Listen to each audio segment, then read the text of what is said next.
Hay mga ka-girls kanang mga babae na naanay mga partners sa kinabuhi. Ang timailhan sa atong mga partners nga naa nagloko mao ni.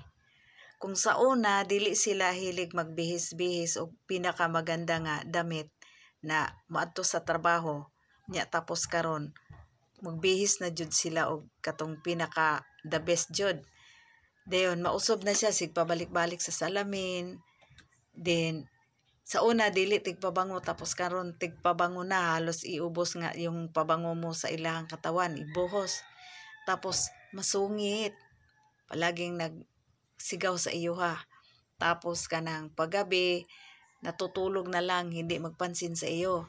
Dili ka pansinon, matulog hanggang magdamag hanggang umaga. Di ka napansinon niya. Tapos dalhin nila yung cellphone nila kung asa sila paingon kanang ato sila sa CR dalo na nila kay dili na sila gusto nga masakpan nimo. Pero mga ka-girls kanira akong giingon ninyo anang pangayuang ilang password sa ilaha nga Facebook account. Di nila gihatag kana na nagitago pero kung ilang gihatag kana wala. Tapos kung di kanang magbaylog account ibaylo ang account ninyo para makasalig mo sa usag-usa. Kay magluko na sila, dili ta kabalo. Kitang mga babae, wala gutay kalibutan. Oh? Mag-unsa man lamang pa din sa balay.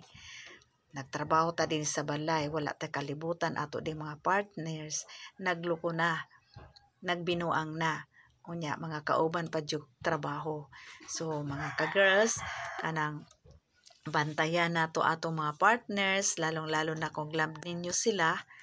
Then, importante mga ka-partners ng mga ka-partners naman, mga ka-girls nga, inyo silang ilihan sa pagmatulog kay mailhan mo gunay ti mailhan nga ilang kilos mausob jud o iyan tinagdan mausob jud muna ti mailhan nga samot na pabalik-balik sa salamin tapos sigig pabango pabalik-balik tapos iba na yung binihisan tapos maaga na kaay nga moadto sa trabaho tapos gabi na kay mauli so naana na tapos yung cellphone nila bantayan nyo tan-awan ninyo cellphone nila kay naa man gunay time nga inyo jud nang masakpan so importante pray jud inyong giampo ang inyong mga partners nga para di jud madala sa temptasyon.